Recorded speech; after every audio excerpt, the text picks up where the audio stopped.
Hi there, everybody. I'm Kathy Zip, Managing Editor of Solar Power World magazine, and I want to welcome you to today's webinar, The Evolution of PV System Arc Fault Protection and Why It Matters. Arc faults can be dangerous, even deadly, so PV inverters aren't always correct in detecting arcs, sometimes false tripping and sometimes missing them altogether. So arc detection has been a controversial topic. And today we're going to take a brief look at the issues with arc detection and the progress being made in changing test methods to improve the situation. So before we begin, we'll go over just a few house cleaning items. Our webinar platform allows you to move around the boxes and change sizes as you like, so feel free to do that. And this webinar will be available after the presentation. I know a lot of people like to view it later. So it will be on solarpowerworldonline.com and emailed to all registrants too, so you can view it again. And you can find the webinar slides in the resource box that you can download at any time. And at the very end of the presentation, there'll be a single presenter. So at the very end, we will do a question and answer session. But you can submit your questions at any time through the webinar, anytime you think about them. Just type them into the Q&A box on the bottom left of your screen. And lastly, we encourage everyone to tweet along with us at the Twitter hashtag SolarWebinar.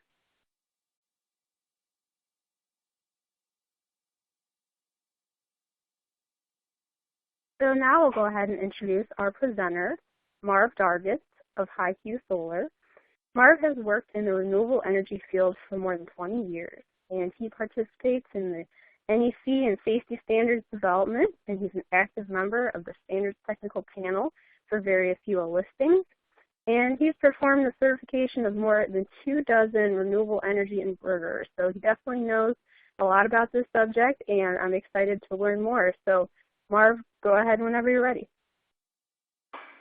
Okay. Well, I need to announce to you, Kathy, that I'm having a technical issue. My screen, the live slide view, popped up and says, plugin is vulnerable and should be updated, so I cannot see what the live slide is on my screen. Okay, we'll work on that for you.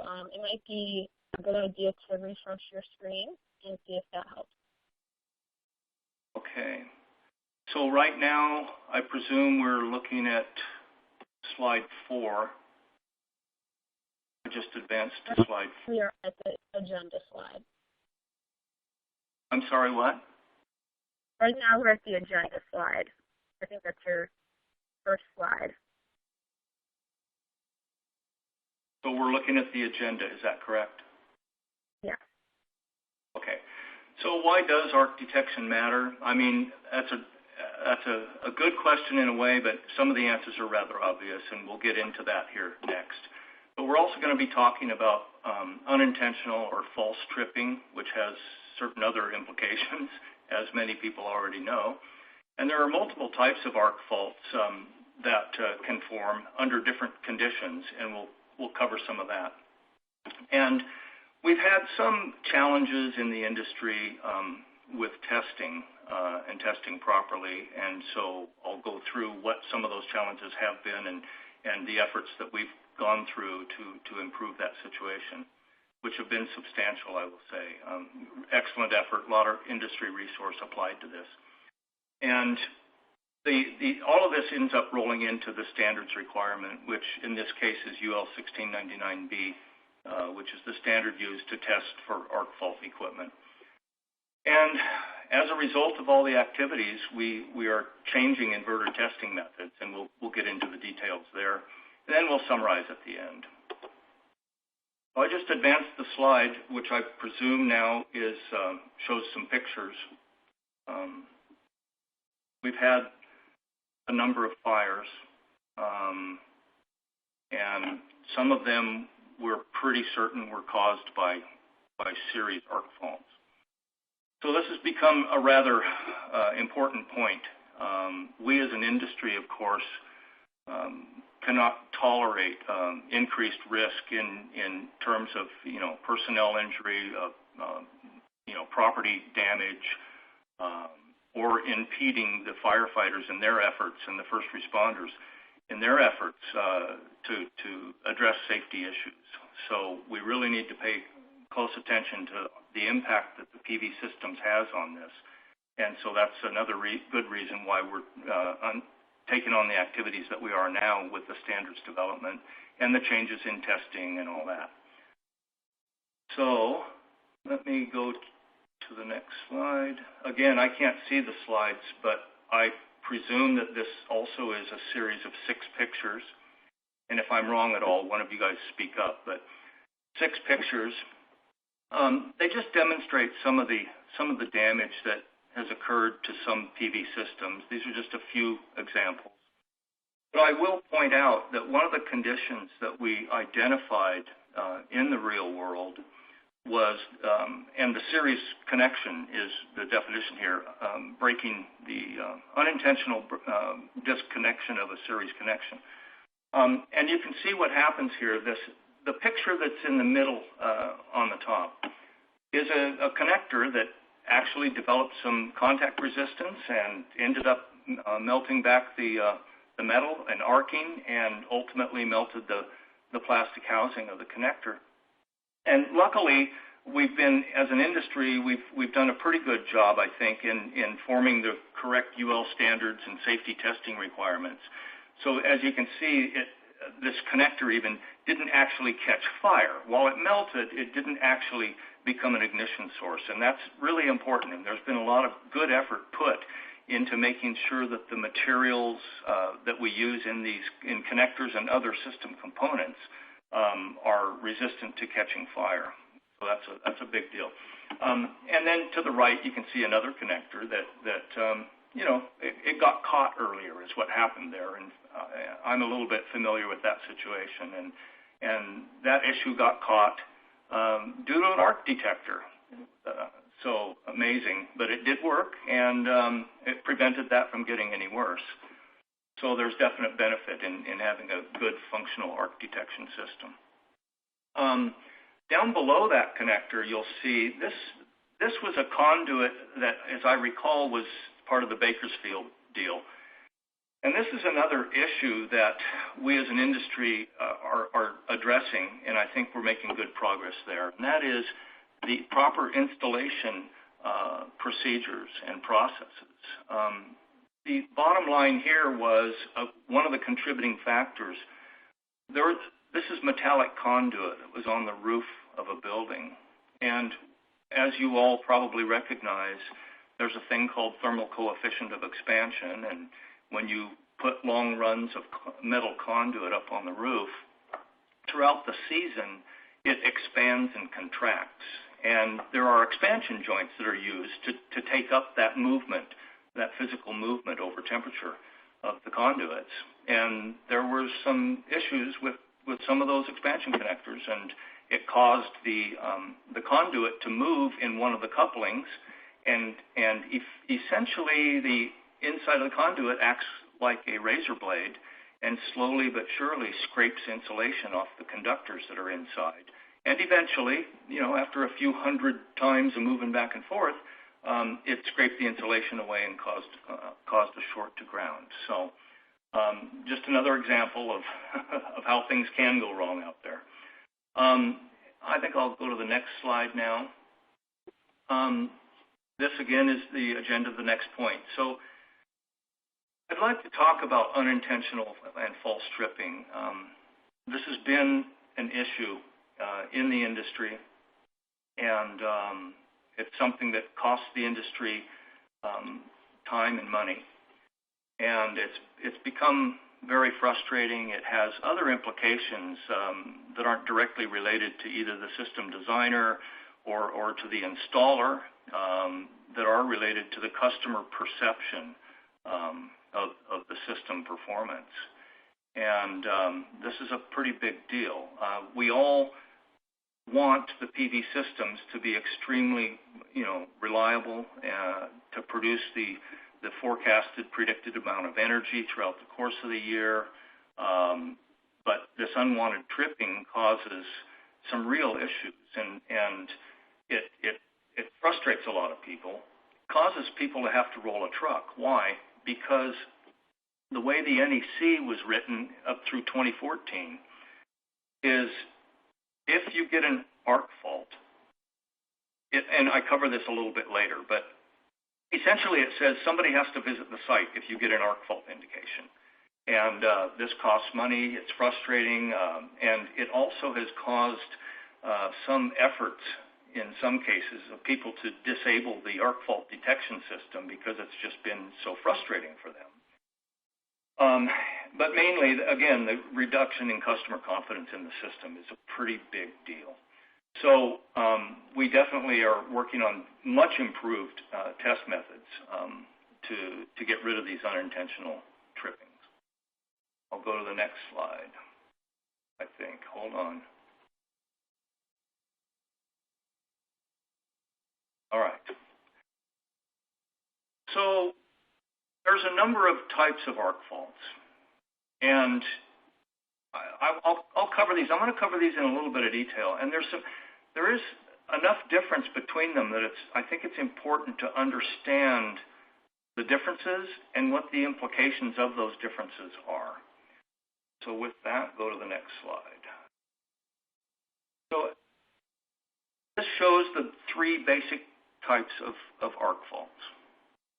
The series arc fault is basically the unintentional disconnection of a connection. So this can happen in a number of ways, and I'll cover a few examples. And we've seen virtually all of this over the years in the field. One is a connector that is not properly latched. And I've done this myself. Sometimes the latching connectors, if you're not real careful and pay attention to hear the click when that thing locks together, they can possibly not be locked.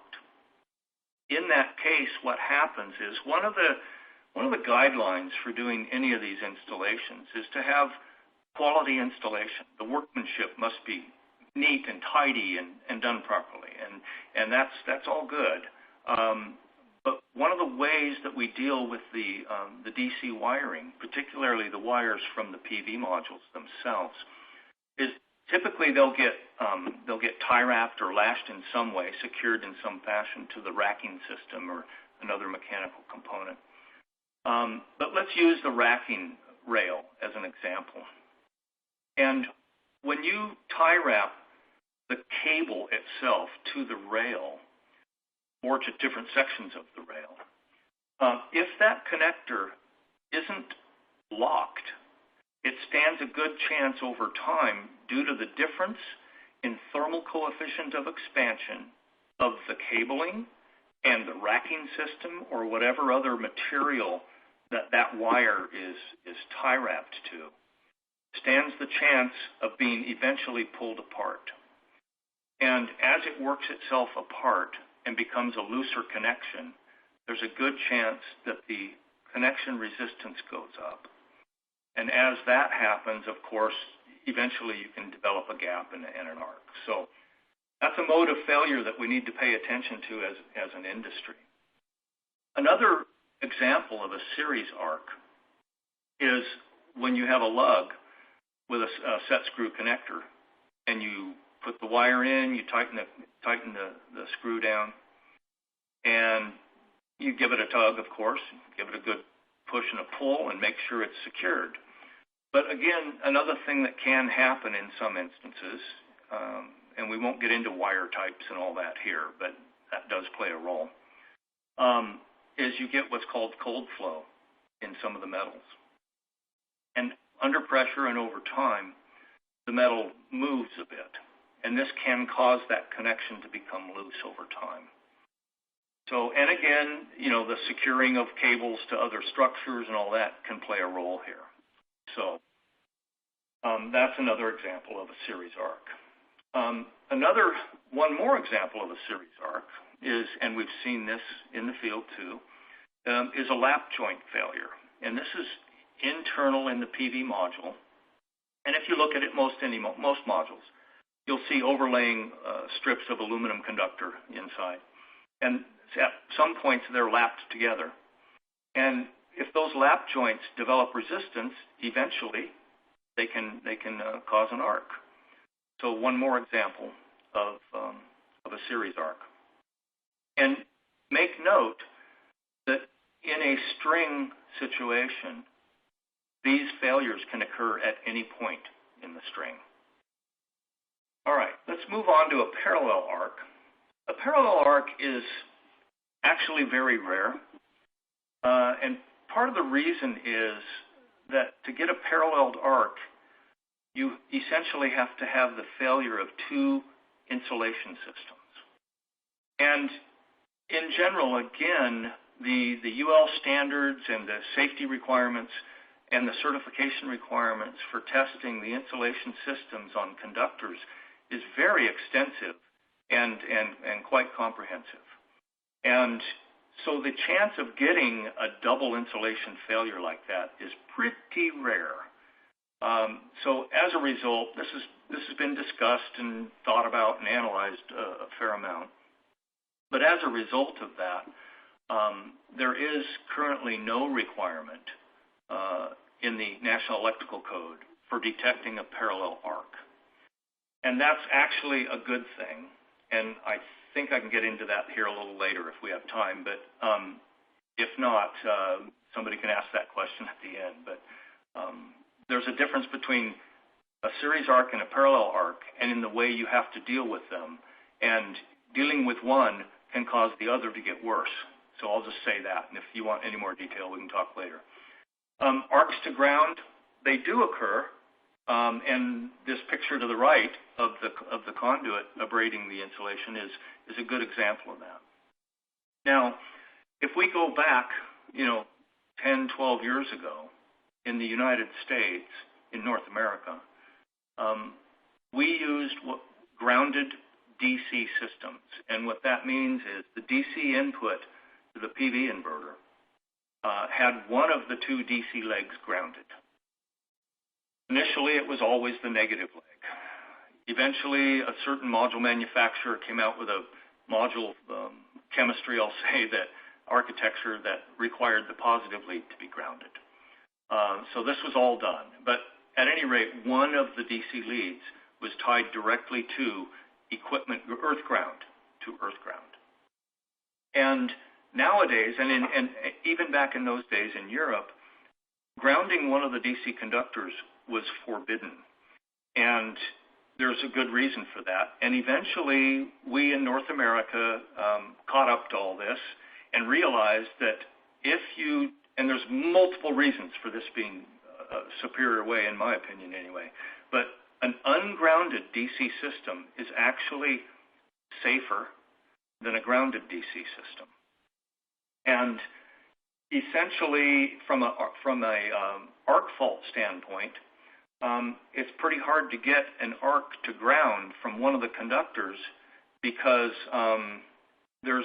with ungrounded systems, there's a requirement for what's called RCD, residual current detection.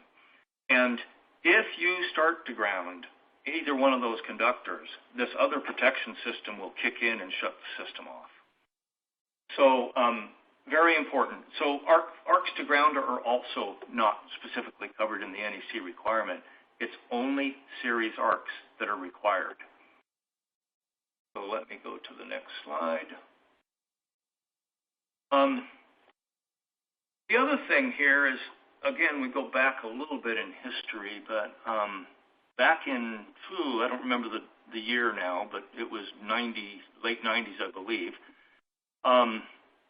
The NEC, or mid-90s, the NEC instituted a requirement in residential homes that circuits, AC line circuits in bedrooms had to use overcurrent protection devices that incorporated arc fault detection. And these are arc faults on a AC system. Well, the convenient thing about an AC system, as you can see on this slide, is that 120 times a second, the voltage to ground passes through zero. Well, when that voltage passes through zero, and current passes through zero, so when those pass through zero, there's no energy to sustain an arc. And so at near zero voltage at some point, the arc extinguishes. Well, it can restart after it crosses zero. It's possible. But the thing here is that if you have an arc, you have a gap.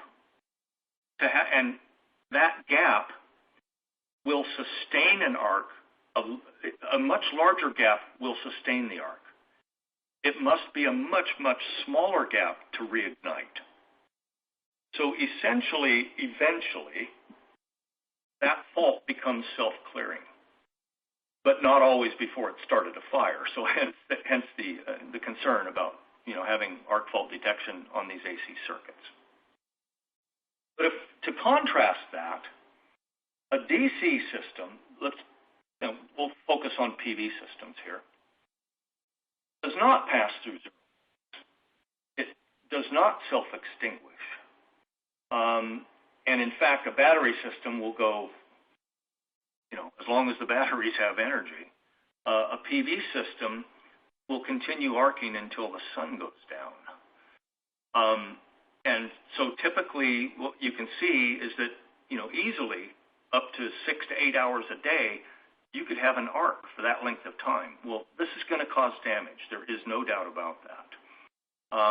Arcs as small as 30 volts across a gap will create an arc significant enough to cause serious damage and probably start a fire. And we've got some video later, I hope I can play it, that will show some of this. So let me go on. So in a DC system, here's how it goes. If you have a larger gap, there's higher voltage across the gap while it's arcing. Higher voltage times current is power. The current doesn't change a whole lot when the arc starts. The voltage across the gap does go up. Therefore, the power across the gap goes up. As that goes up, you have more energy, higher energy. As the energy goes up, it gets hot. An arc on a PV system, I have measured some upwards of 3,500 degrees centigrade. So plenty hot enough to melt metal. And in fact, I can tell you that in some of the tests, it's easy to melt tungsten welding rods in this arc. And tungsten's melting temperature is up in the 3,500 degree range. So very, very high temperatures are formed during this arcing process. And the higher the temperature then, the faster the gap melts. As it melts, the gap increases, et cetera, and it just gets larger and larger, hotter and hotter, and around we go in this diagram. It gets worse and worse and worse. So we need to stop it. We need to stop it. So next slide. I'm having to go to the next slide on my other computer here just to see where we're at. Uh-oh.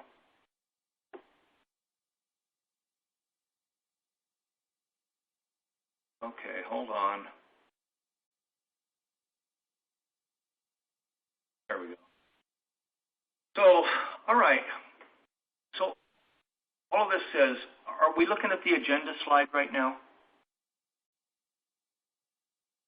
Yes, we are. Okay, thank you. Yeah, sorry for the technical issues.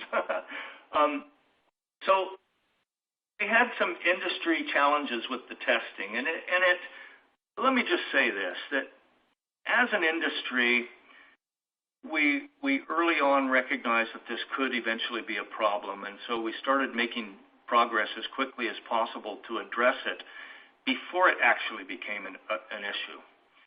And I applaud that.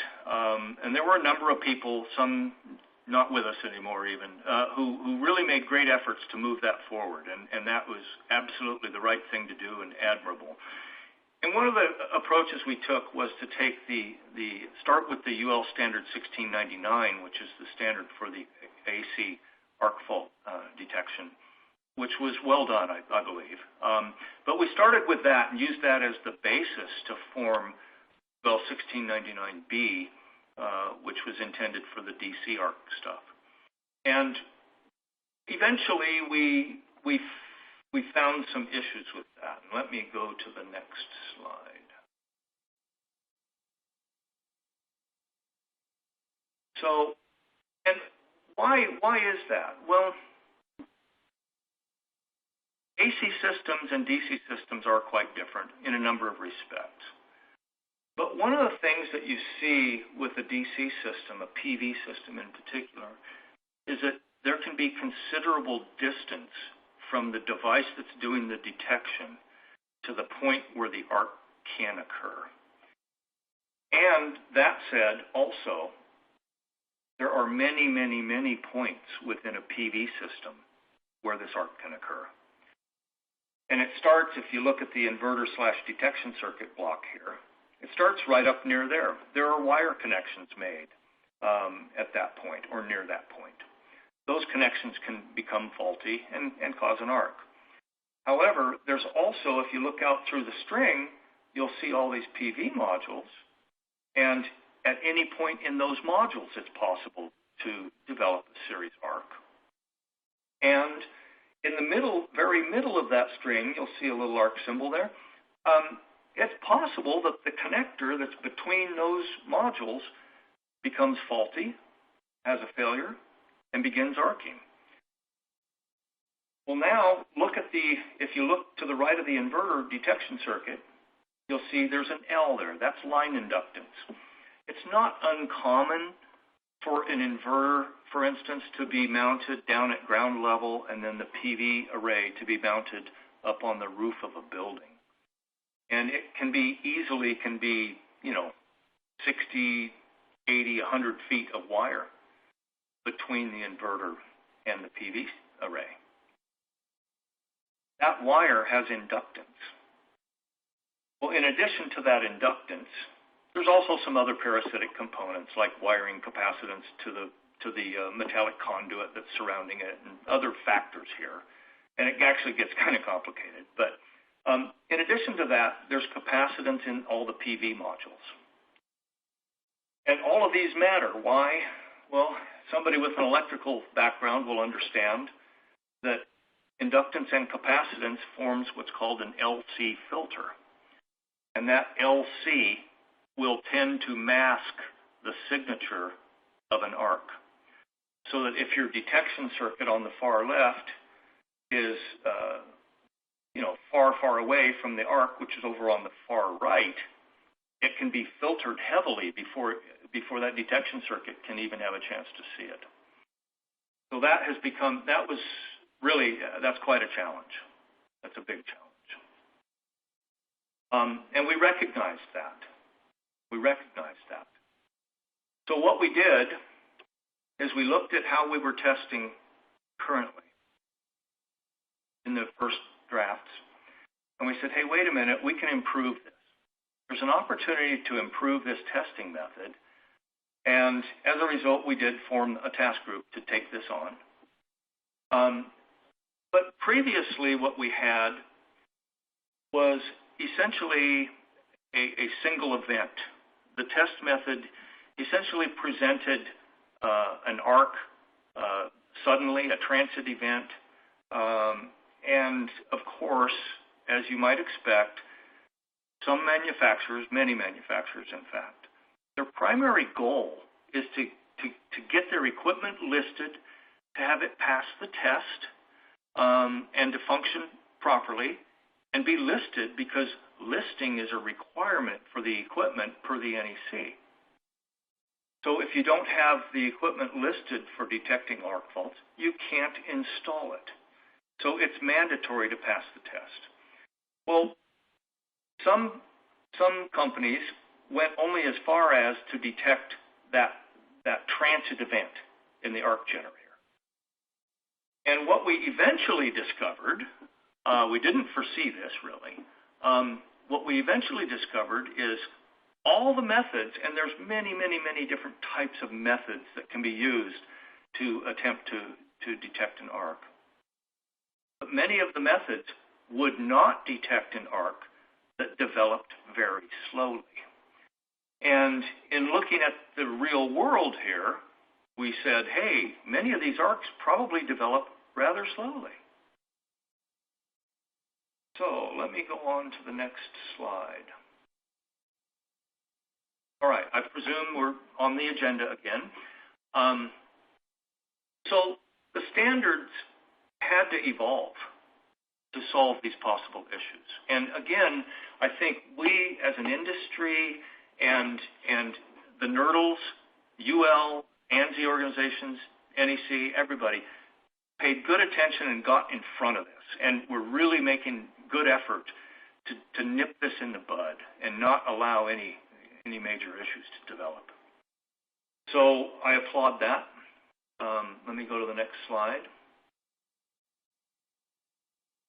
So arc fault detection became necessary per the NEC in 2011. And there was a section 690.11, which section 690 is the system for renewable energy and PV systems in particular. And then we had the outline of investigation, which we developed, UL 1699B, and the B is for the DC system. And we have the draft. And by the way, I got to say, some of you on the line, I'm sure, participate in these standards developments, and this is not a trivial task. And you just got to hand it to the people that do this. It's not trivial at all. It's very challenging. It's a very comprehensive effort. And so I just got to say that we put the draft together, and ultimately, as the draft was being, I'll say, finished up, we started uncovering some issues that we thought we should address, and properly we started addressing them. So what we did, let me address this. The primary objective of section 690.11 in the NEC is to reduce the possibility of starting a fire. That is it. It's not particularly for personnel protection or shock hazard or any of that. It's to prevent starting a fire, and that is absolutely a big deal. And the NEC says, whatever it is that you use to prevent that fire from starting and what you use to detect a possible arc has to be listed. Well, to list it, we have to have a testing standard. So that's what we're working on. Also, it said system voltages of 80 volts or greater must be protected. And system voltages under 80 volts, and system voltage is defined in the NEC. It's calculated based on low temperatures and module characteristics and all that kind of stuff. But it said 80 volts or greater, mounted on or penetrating a building. So that's where it started. And it was only series arcs, which is, again, I believe is the correct approach. Parallel arcs and arcs to ground are not included, which again, I agree is the proper approach here, and for a number of reasons that we could get into. So what the NEC says is that that listed device must detect a series arc. That's all it says. It must detect a series arc. It doesn't define what an arc really is. It just says you got to detect a series arc. It says that you must interrupt that arc. And essentially, to interrupt a series arc, you must cease pulling current from that circuit. Once you stop the current, the arc extinguishes. Then you must enunciate the arc. And this can be a visual indication. It can be a buzzer, a light, a bell. You have to show that something's gone wrong. And another requirement is it has to require manual reset. And whoa, that takes us right back to the truck roll. So you don't want unqualified personnel investigating the possibility of a DC arc. So therefore, here we go. We roll a service truck out with a qualified person to go investigate why this thing might be arcing. Is it really arcing? And to reset the system. So the system is essentially down and not producing any energy, not exporting anything, until somebody goes, investigates, and resets it. And that reset is of both the detection device and the enunciation device. Okay? Next slide. So, again, outline of investigation. UL 1699B is not yet a standard, but we're hoping to get it there in fairly short order. We based it on the original 1699 for the AC circuits, and we had a first draft of it in May of 2010, a first draft. As any of you who do standards development know, it takes many drafts, and there's many people involved, and there's many angles to everything, and there's a lot of discussion and consideration, and it's a very thoughtful and intense process. So at any rate, as an outline of investigation, teams were allowed to use, manufacturers are allowed to use that outline of investigation as the means of evaluating their product for arc fault protection. And so early adopters did start doing that. And then, as some of those products were listed, we were making continuous efforts to improve that draft, okay? So ultimately, we ended up with a task group in early 2015, it was formed, where we were charted with optimizing to the greatest extent possible the testing methods that are used in that outline of investigation. And what we said, this is called Task Group 1, which I believe that slide is up for everybody now, Task Group 1.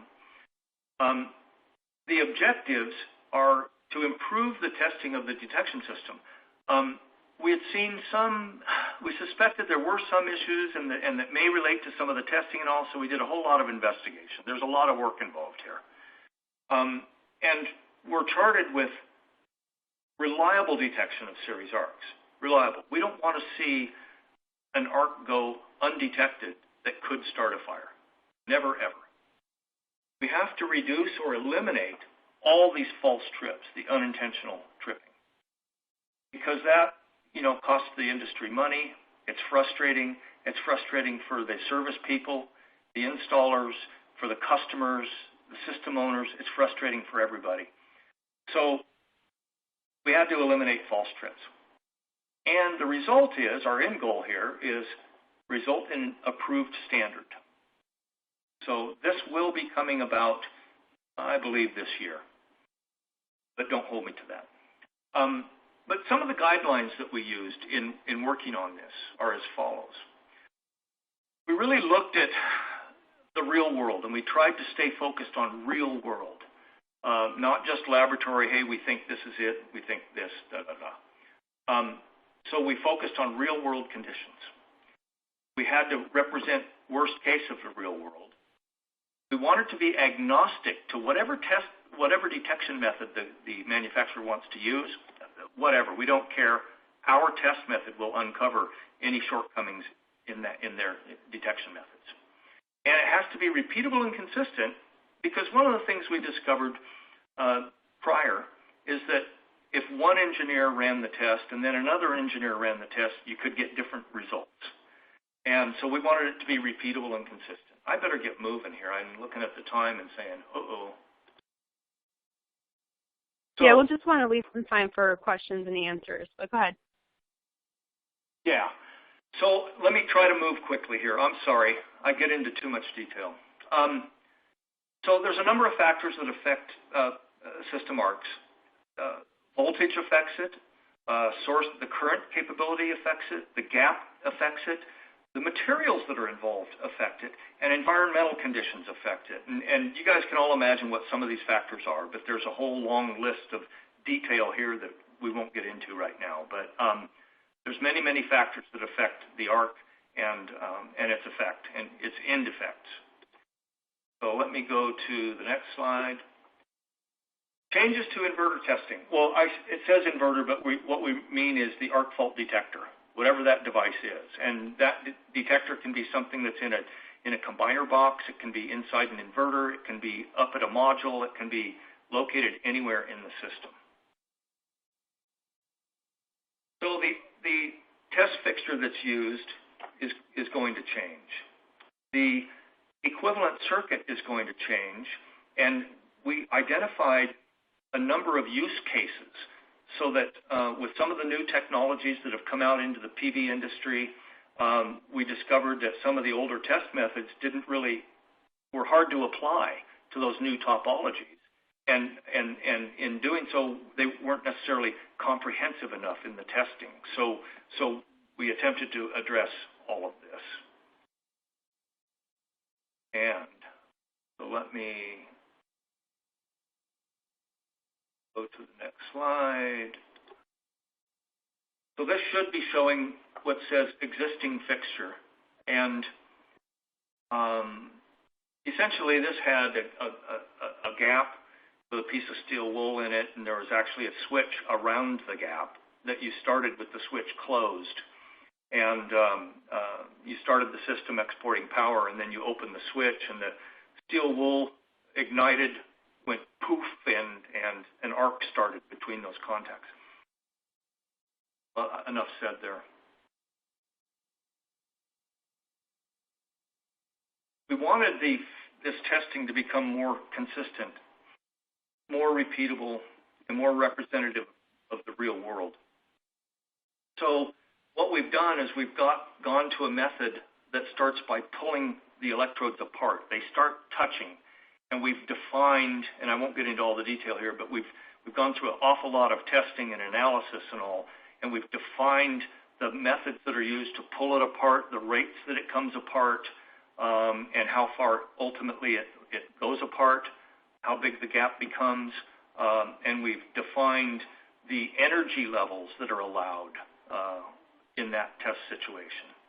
But we don't generate a transient event. So if somebody's detection method only looks for a sudden change in something, they're not necessarily going to see this, which I think is a good thing. So this next slide, I just have a big question mark. So Kathy or Guy or somebody, can you help me? Let's see. We are still seeing the slide. Oh, this is the video clip that's playing right now, and we can see it. So you can speak to what's happening. Okay. Well, then just let me know when it's done. But this is an example of a pull-apart arc being generated. As I recall in the video, it shows the voltage across the gap and all. But you can see that, by the way, the materials that were used in this are a tungsten nickel alloy with an extremely high melting temperature. And you should be seeing particles coming off of this by now, I'm guessing. But the arc, pretty representative of a real-world arc, in fact, definitely pulls metal and causes some real issues here. So is it over? Yes. Okay, good. So we decided, as I mentioned earlier, one of our guidelines is we want to emulate real-world conditions, not just a laboratory condition, although there's been a lot of good laboratory work done, and we used a lot of data from this laboratory stuff to help define our test methods. It was invaluable to us. But we have to emulate real-world conditions. And so as I mentioned before, kind of what we saw was you can see the 3 arc locations here. So our test methods will address all of those arc locations, not just one. Previously, we only had an arc requirement up near the DUT in one of the conductors.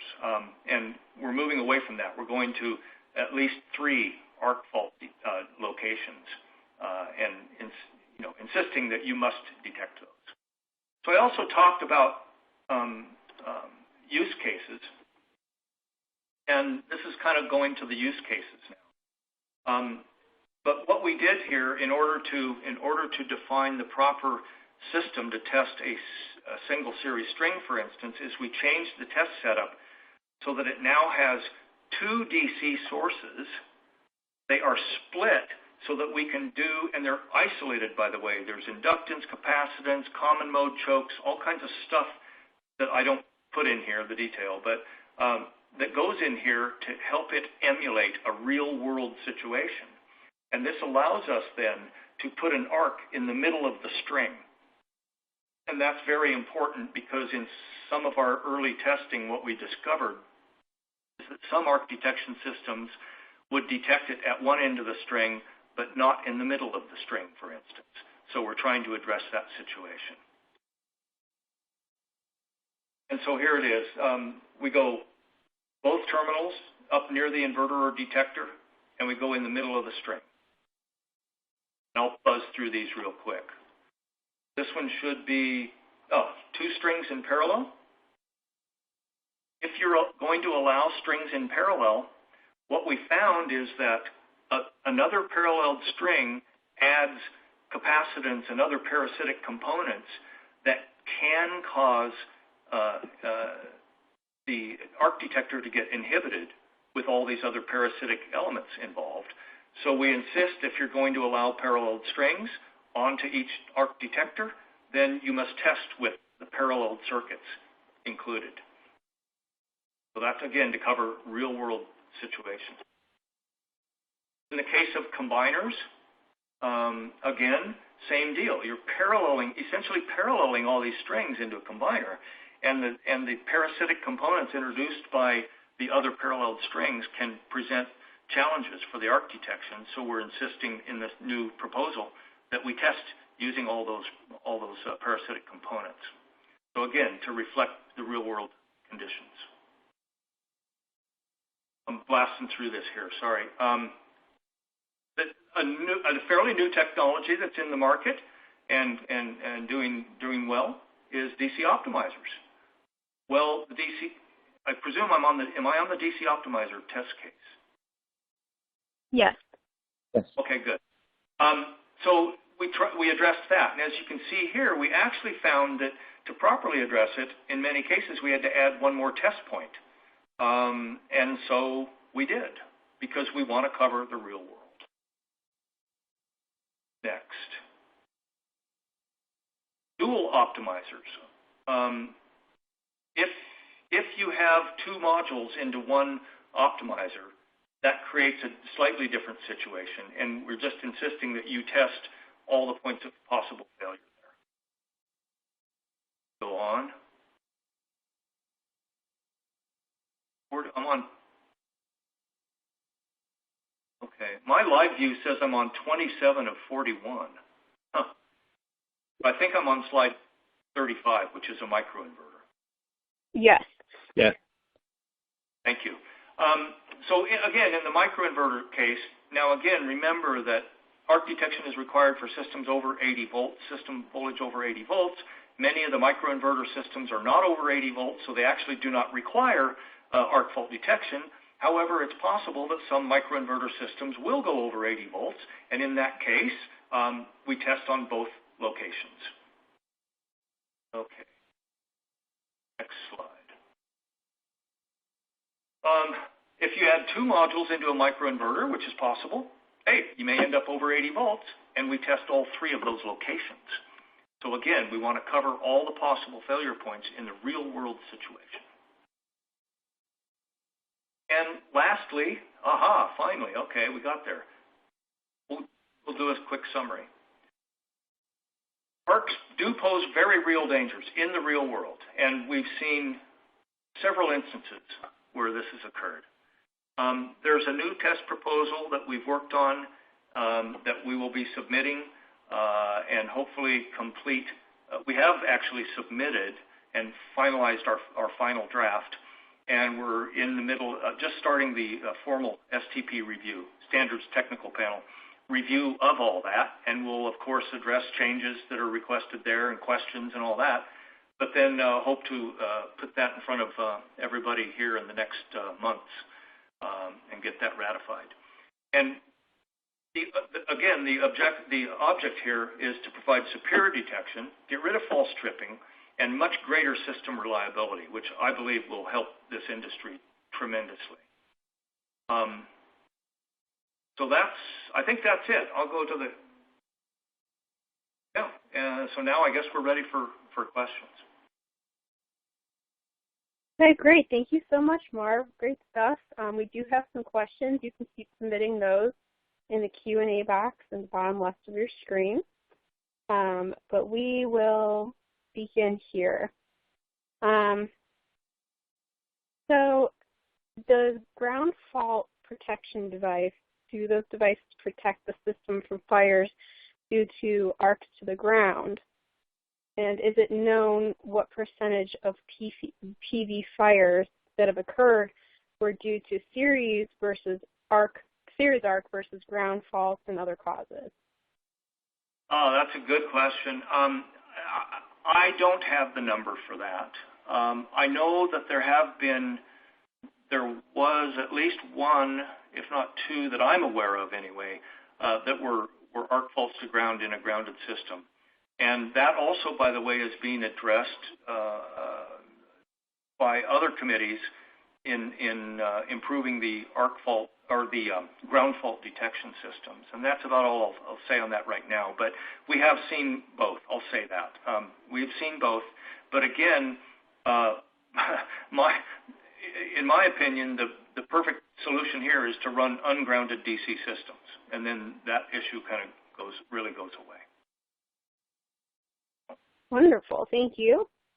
Mark, do you believe that UL 1699B can apply to battery systems? Yes, the standard will apply to battery systems. We haven't particularly addressed battery systems directly, but we've kept that in mind during this work. And you know, in a way, battery systems and PV systems are somewhat similar in that they're both DC. And as long as that gap is there and there's energy in the source, the arc will continue. The one big difference with battery systems is the short circuit current capability of a battery is much higher than of a PV system. But again, this is addressed elsewhere in the NEC, whereby you're required to put overcurrent protective devices in the battery circuit to prevent short circuit battery currents. So again, our intent is that 1699B will apply to battery systems over 80 volts. Okay, and when again will that 1699B be enforced? Well, again, I can only take a guess right now. I'm guessing in 6 to 8 months we should have a finalized version. That's certainly the goal. And until then, people can continue to use the existing outline to list to. So we're not stopping the listing process. But we have made the industry very aware of all the changes that are coming. And in fact, I would say that most all of the major industry players, certainly on the inverter side and the combiner side and the arc fault detector people, have been participating. So we've gotten really good industry participation in this. And people are very much aware of what's going on, I think. So this shouldn't be any surprise to anybody. The other thing to note is that once the new standard is approved, typically there's a grace period where if you have a listed product, that product remains listed for X amount of time after that standard was approved. And typically that's a year. It could be 6 months. It could be a year and a half. But that will be decided later. But there will be some grace period. Okay. Tungsten is good for the durability of test fixture, but how close is the signature of an arc in tungsten to the signature of an arc in copper? Well, again, these arc signatures vary fairly greatly in the real world. If you look at a connector being pulled apart versus a copper wire being pulled out of a tin-plated lug versus a lap joint failure in a module, these are all series arcs. And the signatures are somewhat different. So what we found is both that ball and ring assembly that you saw and the two rods end to end that you saw, they have slightly different signatures in terms of frequency content, but they each represent better one or the other type of real-world arc. we decided that there's really not enough difference in the signatures to cause us to say this one's better than the other one, or so either way is allowed for the testing at this point. So yeah, not a big signature difference between the two really, and neither one of them absolutely perfectly mimics the signature of some of the real world conditions, but it's definitely close enough. Definitely way closer than we were before. Okay, wonderful. Thank you. We have time for a few more here. So, is there an approved test method, or do we still not have one? And so, is there no listed equipment? I'm sorry. I guess I'm not understanding that quite. We have a test method defined in the existing outline of investigation. And then we have a test method that we're proposing in the new draft. Those people who have been on the task group are very aware of that. Everybody has a draft of that proposal. But there's nothing approved today? No, not today. Okay. Okay, sorry to interrupt you. I just wanted to clarify there. Okay. For the purpose of saving troubleshooting time, if an arc is detected by a 690.11 compliance device, is it safe to include that it is not, or is it safe to conclude that it is not a parallel arc or an arc to the ground?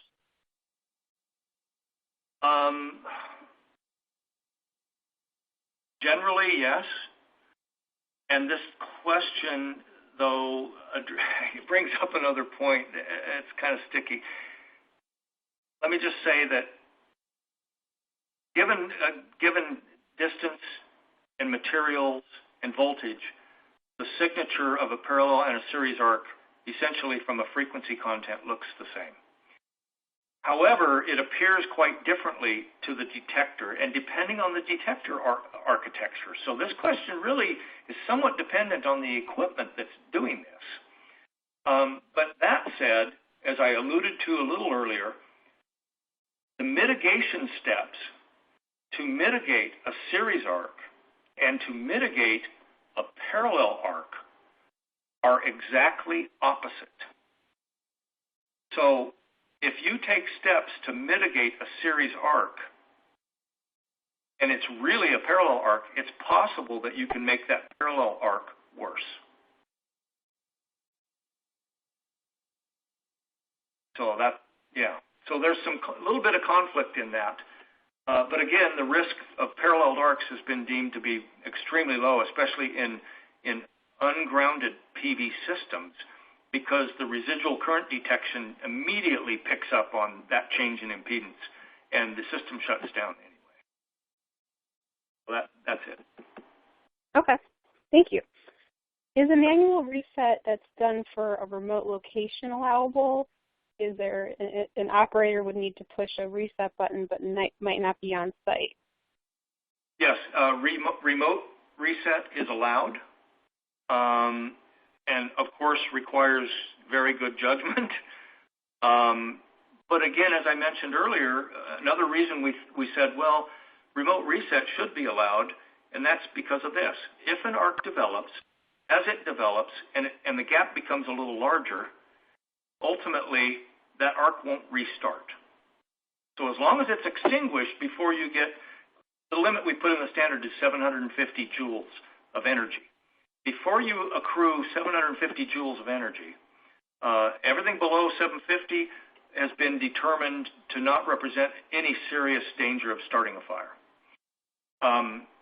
So once you extinguish that arc gap is probably increased, and there's a pretty good chance that if it was real, it's not going to reignite. Okay. I'll ask one more here. So will the new standard consider longer distances? The person saying if they recall correctly, the original specified a few hundred feet. Yeah, so what we did in the new proposal is we we came up with a standard test setup that emulates 80 meters of total wire between the array and the detection device. 80 meters. So that would be,